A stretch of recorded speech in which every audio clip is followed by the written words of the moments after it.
హరి ఓం. ఓం నమ శివాయ. ఈశ్వరానుగ్రహాదేవ పుంసాం అద్వైత వాసన అని అవధూత గీతలో శ్రీ దత్తాత్రేయుల వారు స్పష్టంగా చెప్పారు. అంటే ఆ ఈశ్వరుడి పట్ల ఉన్నటువంటి అనన్య భక్తియే చివరికి పరమాత్మ సాక్షాత్కారాన్ని కలిగించి అద్వైత జ్ఞానంగా అనుభవం లేకొస్తుంది.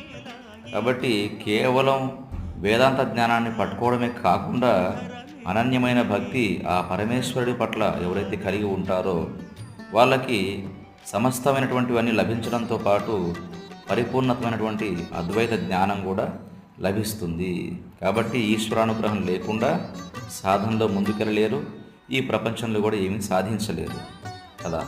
అనన్యమైన భక్తియే అనుభవంగా మారి పరిపూర్ణమైన జ్ఞానంగా ఆ సాధకుల్లో రూపుదాల్చి బ్రహ్మ సాక్షాత్కారం కలిగిస్తుంది. ఓం నమ శివాయ.